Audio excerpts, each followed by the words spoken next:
Hello दोस्तों, ये कहानी आप दक्ष टून्स पे देख रहे हैं। अगर कहानी अच्छी लगे तो कृपया चैनल को लाइक शेयर और सब्सक्राइब जरूर कीजिएगा। तो चलो चलते हैं अब कहानी की तरफ। बहुत पुराने समय की बात है। एक बार एक जंगल के पास आनंदपुर नाम का एक बहुत ही छोटा सा गांव था, जिसमें सोनू नाम का एक लड़का अपनी पत्नी के साथ रहता था। सोनू और उसकी पत्नी में बहुत ज़्यादा प्रेम था। सोनू एक ढाबे का मालिक भी था, पर लॉकडाउन लगने की वजह से लोग अपने घरों से बाहर नहीं आ रहे थे, जिसका असर सोनू के ढाबे पे भी पड़ा। और इस लॉकडाउन के कारण सोनू का ढाबा बंद हो गया था। एक बार गांव के एक चौक पर सोनू बहुत उदास बैठा था। तभी वहां से सोनू का एक दोस्त मोनू गुजर रहा था। वो सोनू को वहां देखकर सोनू के पास जाता है। क्या हुआ सोनू, इतने उदास क्यों बैठे हो यहाँ पे अकेले? भाई क्या करे, कुछ समझ नहीं आ रहा। लॉकडाउन में तो मेरा ढाबा ही बंद हो गया, बहुत परेशान हूँ मैं। हाँ यार, पता नहीं ये कौन सा लॉकडाउन लगा था। ये कौन सी बीमारी कोरोना की आई थी, जिसकी वजह से हम जैसे ना जाने कितने लोगों को बेरोजगार होना पड़ा। कितनों को तो अपनी नौकरियों से हाथ धोना पड़ा, और कितनों को तो खुद ही उनको नौकरियों से निकाल दिया गया। और कितनी कितनी बड़ी बड़ी कंपनियां भी डूब गई हैं। हाँ भाई, अब तो घर में खाने के लिए राशन भी खत्म होने वाला है। बस एक हफ्ते का ही राशन बचा हुआ है। उसके बाद क्या होगा भगवान ही जाने। अब तो सब अच्छा ही होगा, तुम चिंता मत करो, भगवान सब ठीक करेगा। जिंदगी में उतार चढ़ाव तो आते ही रहते हैं। चलो अब घर चले जाओ, ऐसे उदास बैठने से कुछ हासिल नहीं होगा, हिम्मत से काम लो। उसके बाद सोनू अपने घर की तरफ जाने लगता है।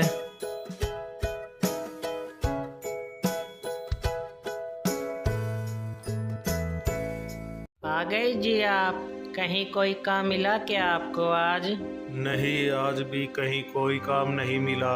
पूरा दिन काम की तलाश की, पर कहीं कोई काम नहीं मिला। कोई बात नहीं जी, आप इतना उदास मत होइए। काम कभी ना कभी तो मिल ही जाएगा ना। पता नहीं कब आएगा वो दिन। इस लॉकडाउन ने तो सब खराब कर दिया। ढाबा दोबारा शुरू करने के लिए अब तो पैसे भी नहीं है मेरे पास। आप चिंता मत कीजिए, सब ठीक हो जाएगा। आप बैठिए, मैं खाना लगा देती हूँ। नहीं, रहने दो। आज मेरा मन नहीं है खाना खाने का। मैं सोने के लिए जा रहा हूँ। सोनू अपने बेड पर जाकर लेट जाता है और सोचने लगता है, क्या काम करूँ, कैसे काम करूँ, कैसे अपना घर चलाऊँ। थोड़े ही दिनों में काम नहीं मिला तो घर में खाने के लिए एक दाना भी नहीं होगा।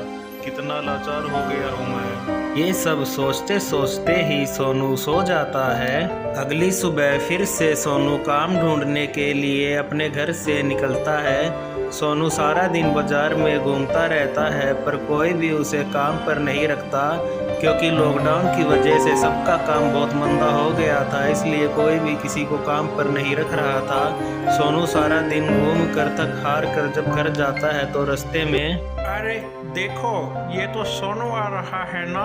अरे हाँ, ये तो सोनू ही आ रहा है। पहले तो बड़ी शान से घूमता था ना ये सोनू गांव में, पर अब तो इसका बंद हो गया है, और ना ही उसके पास खाने के लिए एक दाना भी है। चलो इसके मजे लेते हैं, इसे बुलाते हैं यहाँ पे। अरे सोनू, यहाँ आओ मेरे भाई। आप लोगों ने मुझे बुलाया क्या? हाँ भाई, मैंने सोचा बहुत दिन हो गए हैं तुम्हारा हाल चाल पूछे। तुम्हें देखा तो तुम्हें बुला लिया। और बताओ कैसे हो तुम? ठीक हो भाई, आप लोग बताओ, आप लोग कैसे हो? हम भी ठीक है। सुना है तुम्हें काम की तलाश है, तुम्हारा ढाबा लॉकडाउन की वजह से बंद हो गया है। हाँ भाई, इस लॉकडाउन ने तो मेरा दिवाला ही निकाल दिया। कहीं कोई काम हो तो बताना मुझे। अरे भाई, क्या दिन आ गए हैं। पहले तुम गांव के लोगों को अपने होटल में काम देते थे, और अब तुम खुद ही काम की तलाश कर रहे हो। इस लॉकडाउन ने तो सब कुछ खराब कर दिया है। भाई, मैं तुम्हारे लिए काम जरूर ढूंढूंगा। मैं दिन रात एक कर दूंगा तुम्हारे लिए काम ढूंढने के लिए। तुम्हें चिंता करने की कोई आवश्यकता नहीं है, ठीक है? लेकिन तब तक भाई हम एक काम कर सकते हैं। अगर तुम चाहो तो हम तुम्हें हमारे घर में जो भी रात को बासी खाना बचेगा, आधी एक रोटी, वो हम तुम्हें दे सकते हैं। हाँ भाई, अगर तुम चाहो तो हम तुम्हें खाना बचा हुआ डाल देंगे। आखिरकार तुम हो तो हमारे ही गांव के, और हमारे होते हुए इस गांव में कोई भी भूखा नहीं रहेगा। हम सबको खाना देंगे, तुम चिंता मत करो। सोनू को समझ में आ गया था कि ये लोग सोनू की मदद करने की बजाय सोनू की मजबूरी पर उसका मजाक उड़ा रहे हैं, इसलिए सोनू वहाँ से अपने घर चला जाता है। सोनू काफ़ी उदास था। सोनू की पत्नी सोनू से बार बार उसकी उदासी का कारण पूछती है, पर सोनू अपनी पत्नी को कुछ नहीं बताता। रात को जब सोनू की पत्नी सो जाती है तो सोनू रात को अपने घर से निकलकर अपने मित्र मोनू के घर जाने लगता है। इतनी रात को मोनू सोनू को अपने घर में देखकर समझ जाता है कि सोनू किसी बड़ी परेशानी में है, इसलिए मोनू सोनू से पूछता है, अरे भाई क्या हुआ मेरे दोस्त, इतनी रात को कैसे आना हुआ, सब ठीक तो है ना? ठीक तो तुम्हें पता ही है मेरे भाई।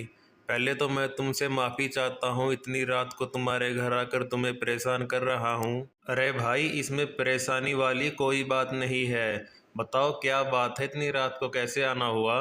भाई तुम्हें याद है एक बार तुम्हारे पास पैसे नहीं थे और तुम्हें पैसों की ज़रूरत थी तो तुम मुझसे पैसे लेने आए थे और मैंने तुम्हें 10,000 रुपये उधार दिए थे। हाँ भाई मुझे अच्छे से याद है, और वो पैसे मैं तुम्हें वापस भी करने आया था पर तुमने वापस लेने से मना कर दिया था। हाँ भाई आज मुझे पैसों की बहुत ज़रूरत है, क्या तुम मुझे मेरे वो पैसे अभी दे सकते हो? अभी तो नहीं दे सकता भाई, ऐसा नहीं है कि मेरे पास अभी पैसे नहीं है, मेरे पास अभी पैसे हैं, पर रात बहुत हो चुकी है। रात को इस समय तुम पैसे लेकर जाओगे तो रात को तुम्हें गांव के लफंगे लोग लूट लेंगे और हो सकता है तुम्हें कोई हानि पहुंचा दे।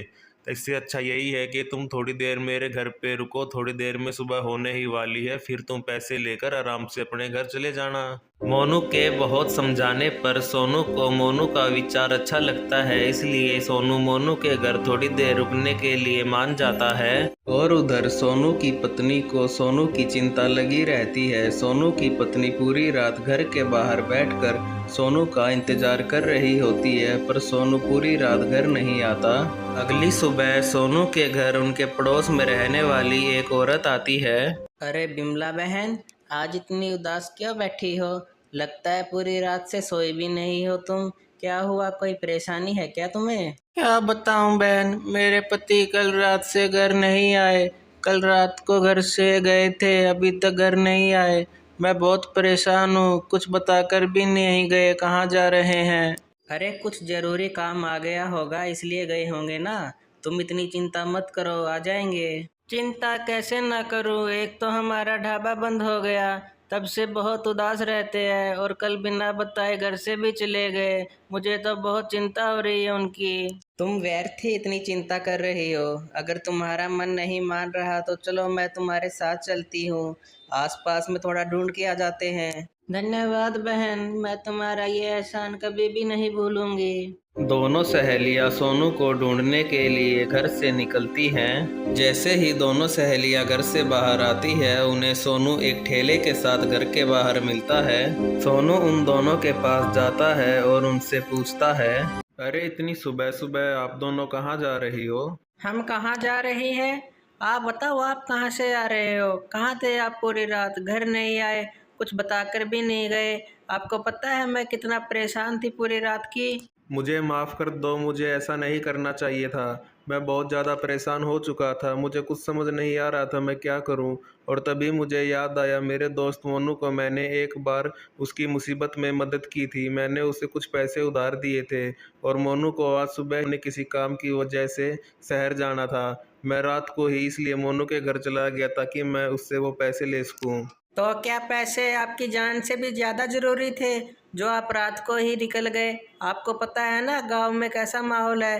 रात के टाइम आवारा लड़के नशा करके घूमते रहते हैं और लोगों को लूट लेते हैं, तब भी आप रात को गए। आपको कुछ हो जाता तो? मैं माफ़ी मांग चुका हूँ और देखो मैं ठीक भी हूँ, मुझे कुछ नहीं हुआ। और तुमने देखा ना मैं ये ठेला खरीद कर लाया हूँ।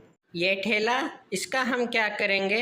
ये सिर्फ एक ठेला नहीं है, ये हमारे पुराने दिनों को वापस लाने की चाबी है। इससे कैसे हमारे पुराने दिन वापस आ जाएंगे? मुझे कुछ समझ नहीं आ रहा। सब कुछ यही समझोगी या मुझे घर के अंदर भी ले चलोगी? मैंने कल से कुछ नहीं खाया है, मुझे कम से कम एक कप चाय तो पिलाई दो।